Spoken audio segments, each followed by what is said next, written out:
Very good morning to all of you. So we are going to start with MNC's characteristics and role of multinational companies. In this lecture, first we will talk what is the multinational corporation. How do we know this is the multinational corporation and what are the types of multinational corporation, and after that, we will discuss about the characteristics of MNCs, multinational corporations, and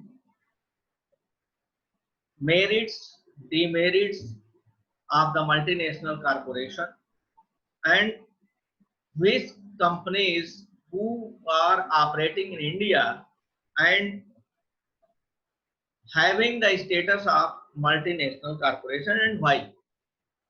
Then this is the brief of our topic to be discussed here today. As you might be remembering, we have already discussed the multinational corporations definition in lecture, and in other lecture we have discussed the merits and demerits of the multinational corporation in last semester in business environment unit 5. Still, we will discuss it today as it is now in international business management MB 302. This is the first unit and chapter 5. So, multinational corporation होता क्या है and इसका definition क्या है? तो जैसा हम लोग जानते हैं, multinational corporation is an enterprise that manages production or delivers services in more than one country, can also be referred to as an international corporation. The definition states, ये definition हमें क्या बता रहा है कि एक ऐसी कंपनी जो अपने establishment को, अपने प्रोडक्शन को एक से ज्यादा देशों में ऑपरेट कर रही है, whether it is if it is providing the services, अगर ये सर्विस प्रोवाइडर कंपनी है तो एक से ज्यादा देशों में ऑपरेट कर रही है। अगर ये प्रोडक्शन कंपनी है, किसी भी तरह की कमोडिटी प्रोड्यूस करती है, तो इवन ये स्टैब्लिश तो एक कंट्री में है, लेकिन इसकी जो डिलीवरी है, जो इसकी सर्विसेज हैं, जो इसके कंज्यूमर्स हैं, जो इसका सर्विस सेंटर है, डिलीवरी सेंटर है, और जो इसके रिटेलर्स हैं, वो डिफरेंट कंट्रीज में है। अगर कोई इस तरह की कंपनी है तो हम उसको मल्टीनेशनल कंपनी कह सकते हैं। मल्टीनेशनल कंपनी का सबसे बड़ा जो डेफिनेशन है वो यही है कि अगर कोई भी कंपनी सर्विस या गुड्स एक से ज्यादा देशों में प्रोड्यूस कर रही है और उसको बेच रही, सेल कर रही है, तो उसको हम मल्टीनेशनल कंपनी कहेंगे। Multinational corporations or multinational companies are corporate organizations that operate in more than one country other than home country. Multinational companies have their central head office in the home country and secondary offices, facilities, factories, industries, and other such assets in other countries, as we have discussed earlier. These companies operate worldwide and hence also known as global enterprise. The activities are controlled and operated by the parent company worldwide. Products and services of MNCs are sold around various countries which require global management.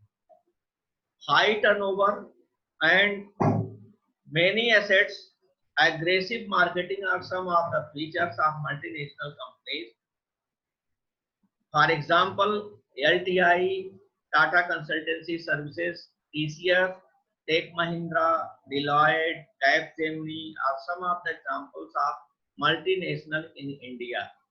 जैसा हमने आपको अभी इसमें बताया है, TCS को आप example के रूप में ले लीजिए, विप्रो ले लीजिए, या आप इन्फोसिस ले लीजिए। although these companies are established in the India, but they are providing the services, uh, overseas services to other countries. तो जरूरी नहीं है कि जो सर्विस प्रोवाइडर कंपनी है या जो प्रोड्यूसर कंपनी है उसका वो अदर कंट्री में लोकेटेड ही हो सकता है कि उसकी जो ऑफिस है, हेड ऑफिस है या जो प्रोडक्शन यूनिट है वो होम कंट्री में है, लेकिन उसकी सर्विसेज जो वो सर्विस प्रोवाइड कर रही है वो सर्विसेज अदर कंट्रीज में भी वो प्रोवाइड कर रही है। जैसे टीसीएस सर्विस अपनी सर्विसेज प्रोवाइड करती है,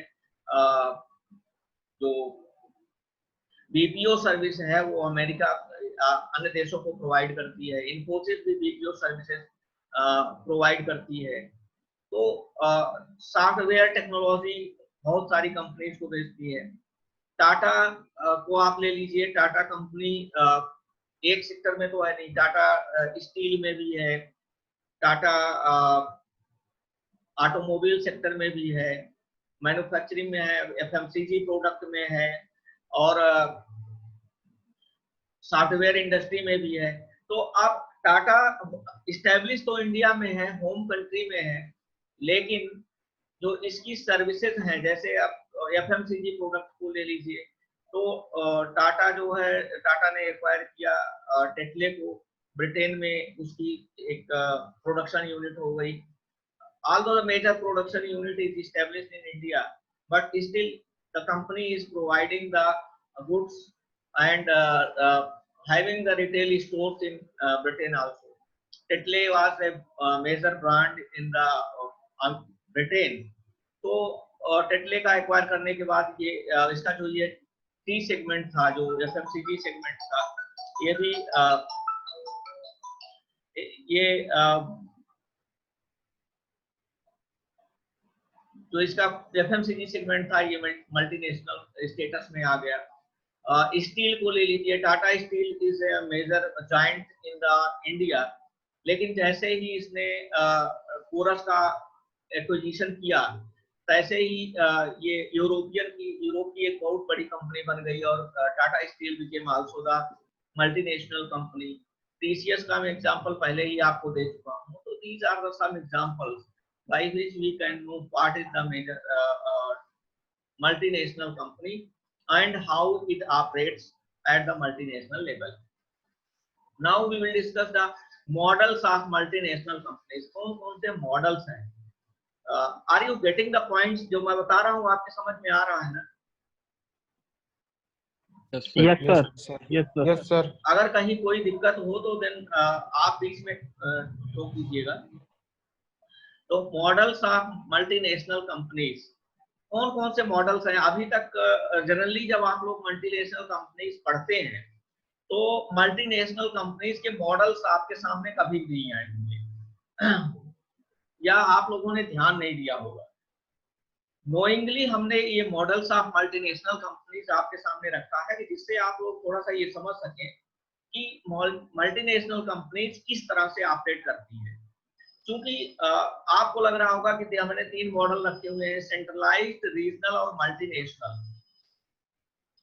तो सेंट्रलाइज्ड और रीजनल दो में आप लोगों को कंफ्यूजन हो सकता है कि होम कंट्रीज में है।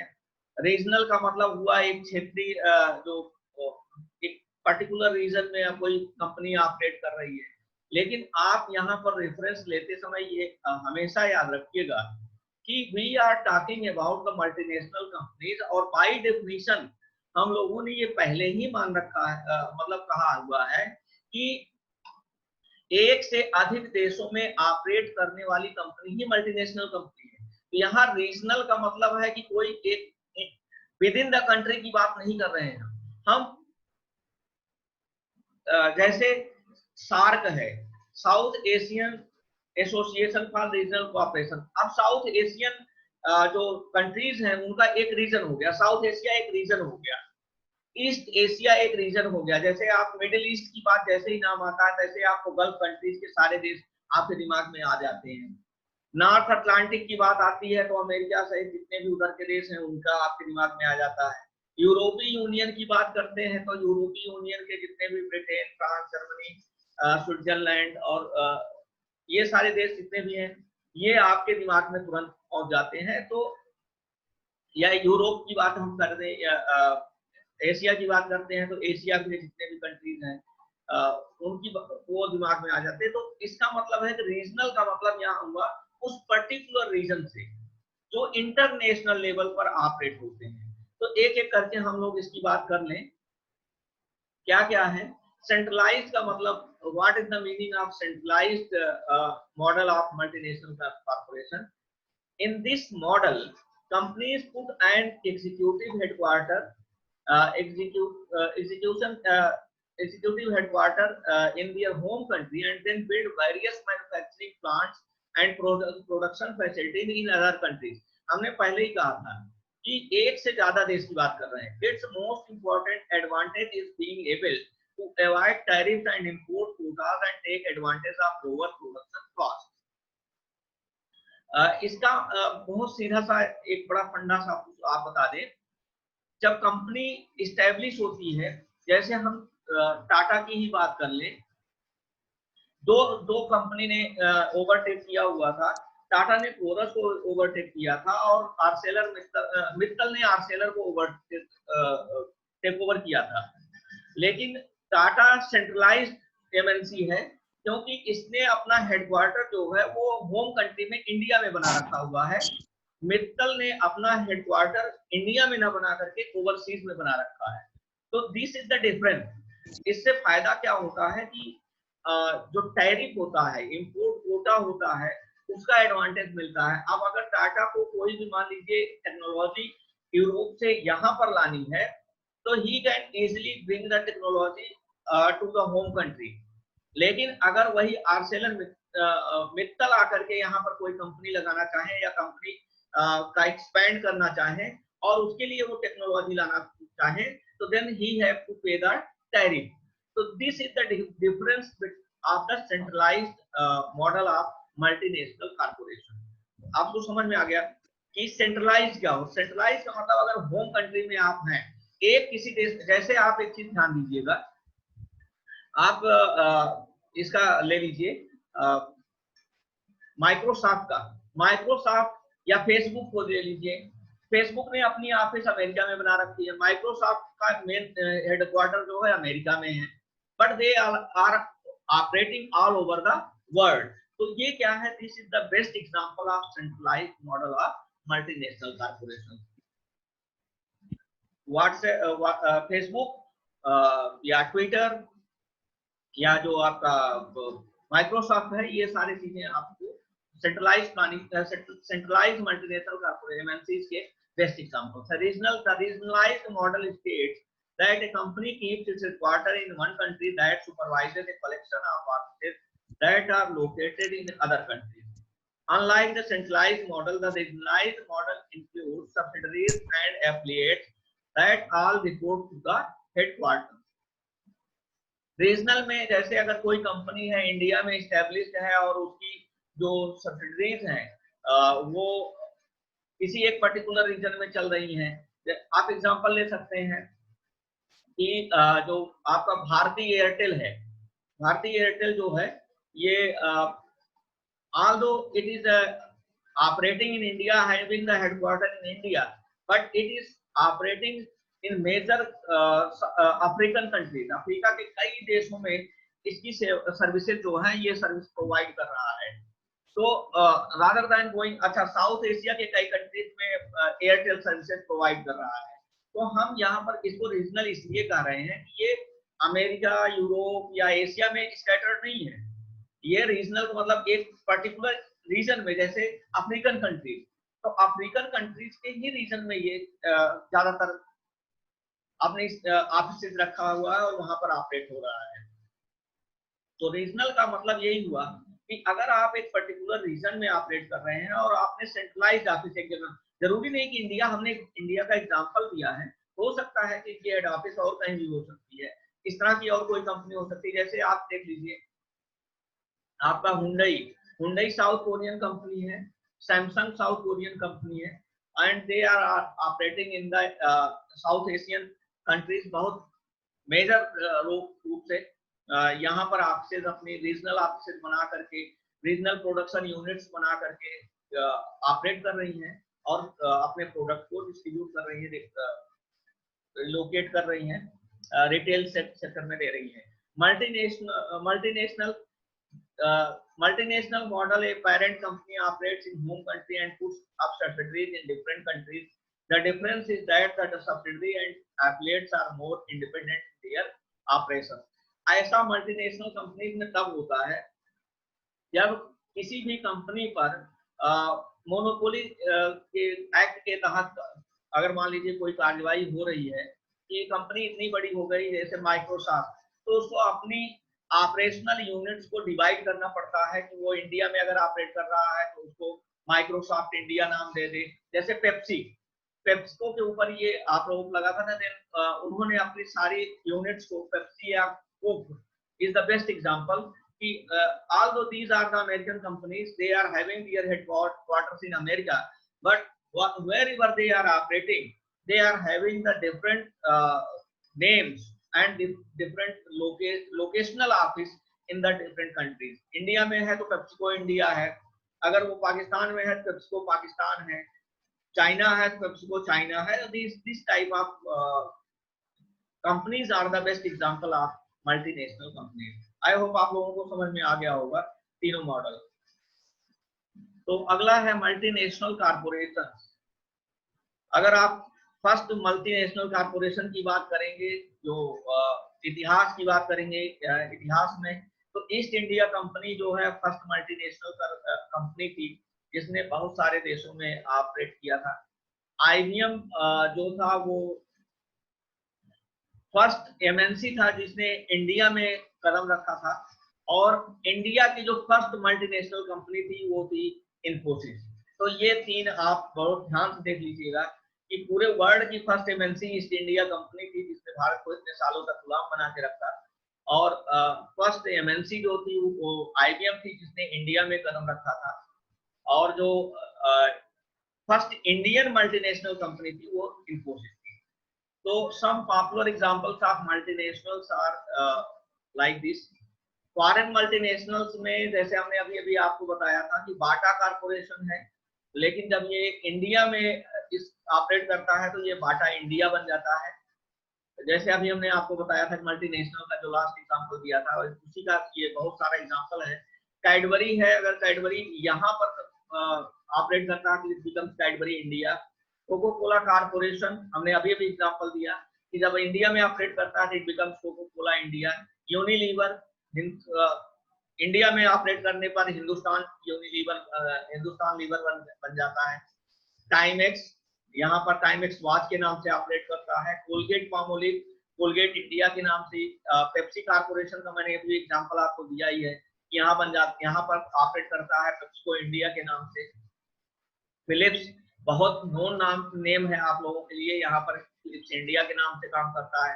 सोनी कारपोरेशन सोनी इंडिया बन जाता है। सुजुकी ने यहाँ पर मारुति कंपनी के साथ मिलकर के कोलैबोरेशन किया था, तो ये मारुति सुजुकी भी बन गया, और इस तरह से ये सारी कंपनी थी। Now coming on the characteristic और features of multinational corporation. What are the characteristics of the multinational corporation? So first characteristic is the huge assets and turnover. Because of operation on a global basis, MNCs have huge physical and financial assets. This also results in huge turnover sales of MNCs. In fact, in terms of assets and turnover, many MNCs are bigger than national economies of several countries. You can take the example of Reliance। अभी देख लीजिए, Reliance का turnover इस समय इतना ज्यादा हो चुका है कि शायद उतनी कई लोगों की GDP नहीं है। और अभी आपको रिसेंटली 2-3 दिन पहले एक पेपर में निकला हुआ था, पेपर में था, आप लोगों ने भी शायद पढ़ा होगा कि इस पैंडेमिक सिचुएशन में भी अमेज़न ने इतना ज्यादा टर्नओवर किया है कि उतनी कई देशों की GDP नहीं है। तो you can imagine on on which amount, कितने बड़े लेवल पर ये कंपनी ऑपरेट करती है। अभी जितनी डील हुई है इस पैंडेमिक सिचुएशन में, किसी का माइक ऑन है, प्लीज बंद कर लो। अभी जो आप लोगों के पैंडेमिक सिचुएशन में भी जो आप लोगों को इसकी रिलायंस की डील हुई है, इतना बड़ा था कि कई छोटे छोटे देशों को मिला दीजिए तो उनकी जीडीपी के बराबर था। Second is international operations through a network of branches. MNCs have production and marketing operations in several countries, operating through a network of branches, subsidiaries and affiliates in host countries. Third is unity of control. MNCs are characterized by unity of control. MNCs control business activities to their branches in foreign countries through head office located in the home country. Managements of branches operate within the policy framework of the parent corporation. So स्वाभाविक बात है, अगर India में operate करेगी तो Indian rules and regulations को follow करना पड़ेगा, और अगर अमेरिका में तो ऑपरेट करेगी तो अमेरिकन कारपोरेट या जो वहाँ का कंपनी एक्ट है या वहाँ की जो एचआर लेबर लॉज हैं उनको फॉलो करना पड़ेगा। तो wherever they are operating, although they are the multinational companies, but they have to follow the localized norms of the labor norms and the factories act, industrial act. Mighty economic power, हमने अभी आपको बताया कि कई companies हैं, multinational companies हैं, उनकी turnover और उनकी जो रेवेन्यू है वो इतनी ज्यादा है कि कई देशों के जीडीपी के बराबर होता है या जीडीपी से ज्यादा होता है, कई गुना ज्यादा होता है। जो they keep on adding to their economic power through constant mergers and acquisitions of companies in host countries. जैसे आप बेस्ट एग्जांपल इसका आपका रिलायंस है। इस समय रिलायंस ने अपने आप को अभी रिसेंटली कल ही के पेपर में तो अभी रिलायंस ने डिक्लेयर किया है कि now they are going to take over the future group के वो कई ऑपरेशंस को टेक ओवर करने जा रहे हैं, and in this way the Reliance is going to become a very big giant in the field of e-commerce in the retail sector. तो retail sector की ये बहुत बड़ी कंपनी बन जाएगी। तो ये भैया माइटी इकोनॉमिक पावर का सबसे बेस्ट एग्जांपल है, इससे बढ़िया एग्जांपल आपको इस समय नहीं मिल सकता। Advanced and sophisticated technology, generally MNC has its command advanced and sophisticated technology, it employees capital intensive technology in manufacturing and marketing.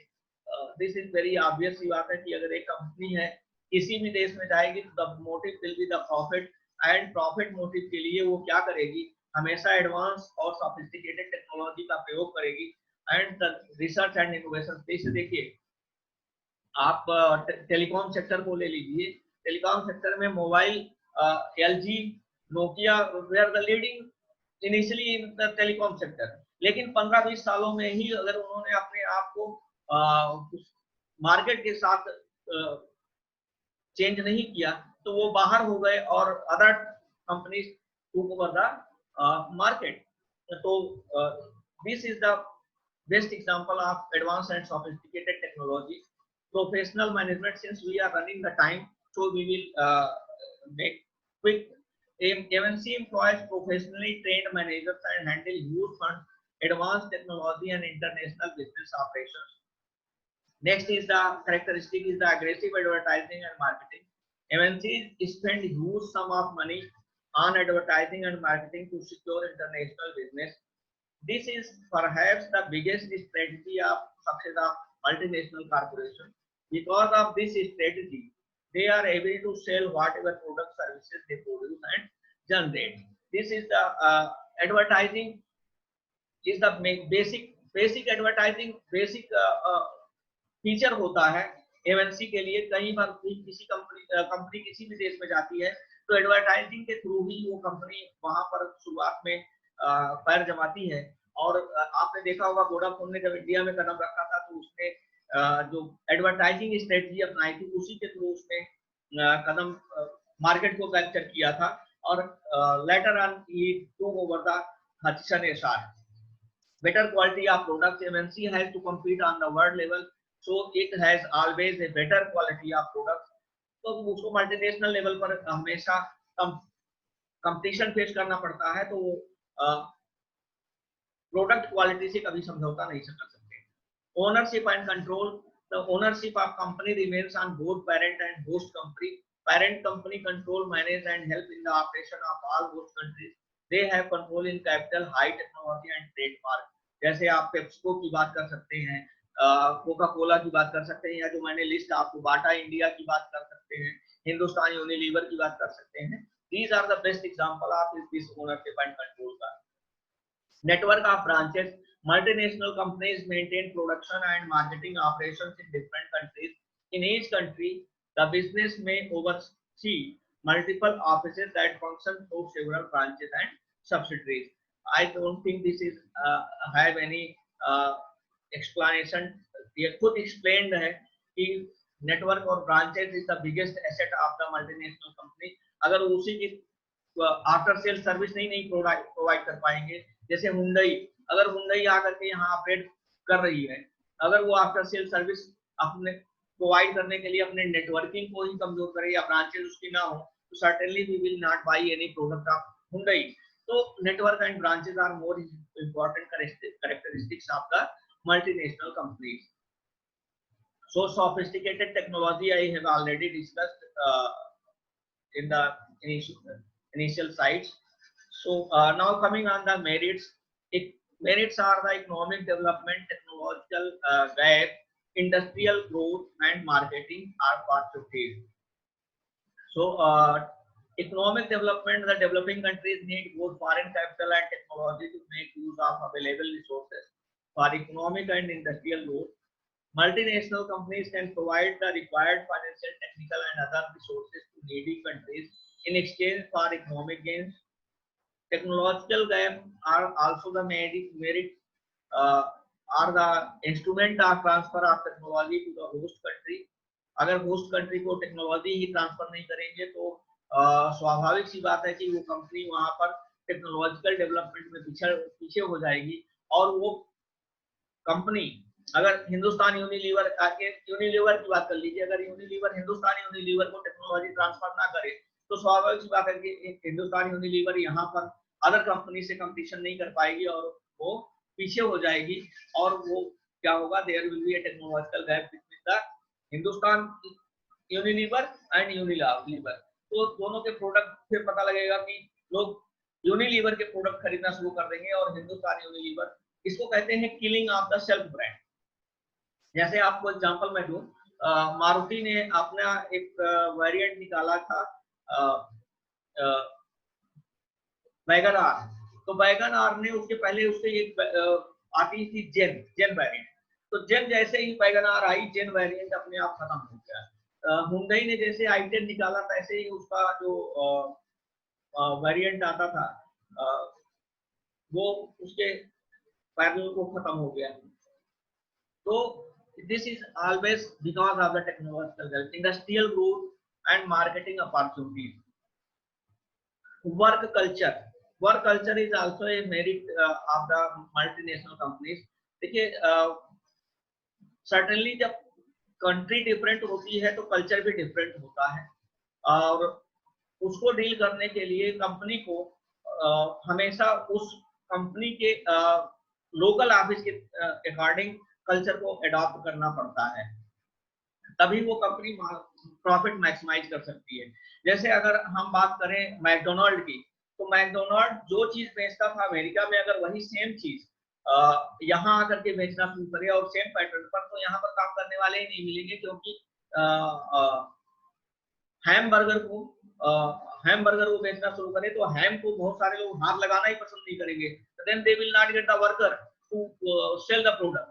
खाने के बाद छोड़ दीजिए, उनको सेल करने के लिए वर्कर ही नहीं मिलेंगे। तो अच्छा, the culture of the within the country आप बात कर लीजिए, साउथ इंडिया का due to atmosphere, south India is having the different somehow having the little bit different with the North India। American culture different है, Japanese work culture को ज्यादा हम sophisticated मानते हैं कि वहां पर वर्क कल्चर ज्यादा बढ़िया है। इंडिया का वर्क कल्चर थोड़ा सा टाइम थोड़ा लेट भी चलेगा वाला है, वहां पर बिल्कुल पंक्चुअल टाइम रहता है। And next is the export promotion. MNCs assist developing countries in earning foreign exchange. Then this is the best source of earning the foreign currency. Research and development. Demerits में है, problem of technology is always there. Since we are running the time, बहुत कम बचा है, 3 minute का समय है, we have to complete. तो हम मेन पॉइंट्स आपको बता दे रहे हैं और देन पीपीटी शेयर कर देंगे, आप लोग इसको देख लीजिएगा। Political interference, country wise political interference different होता है।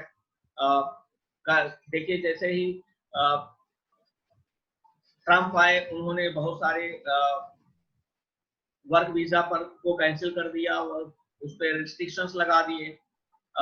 इसी तरह से ओबामा में उन्होंने वर्क वीजा को परमिट किया हुआ था, इन्होंने वर्क वीजा पर रिस्ट्रिक्शंस लगा दिए। तो ऐसे में कैसे संभव होगा कि कोई भी मल्टीनेशनल कंपनी वहां जाकर के ऑपरेट करे? तो ऑलवेज ये मल्टीनेशनल कंपनीज को इस तरह की प्रॉब्लम अक्सर फेस करनी पड़ती है।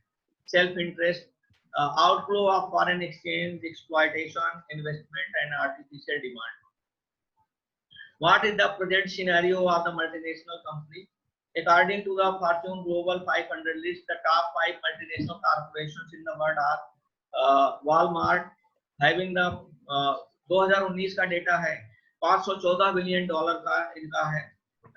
सिनोपेक ग्रुप का $415 बिलियन है। रॉयल डच सेल है $397 बिलियन। चाइना नेशनल पेट्रोलियम का $393 billion and state grid $387 billion. अगर हम इस सब की बात करें, अगर हम बहुत करंट डेटा की बात करें, तो इस समय नंबर 3 पर है आपका रिलायंस। डेटा तो मुझे नहीं याद है, लेकिन इस समय नंबर 3 पर आपका रिलायंस है। Which country has the most multinational companies? The world's 500 largest MNCs have on average 58% of their equity affiliates located within their home countries and 42% placed internationally. The United States, Japan, and the major economic forces of Western Europe are developed countries whose infrastructures and well-established financial markets are conducive to the operation and potential success of multinational corporations. This is Fortune Global list of multinational corporations. आप देख लीजिएगा इसको। तो अभी आज के लिए इतना ही। अगर कुछ आपका है तो अभी ये जैसे ही स्टाफ होगा आप फिर से इस पे जुड़िएगा। अटेंडेंस भी आपका बाकी है, अटेंडेंस भी लेना है। तो आज के लिए इतना ही। Thank you very much. Thank you sir.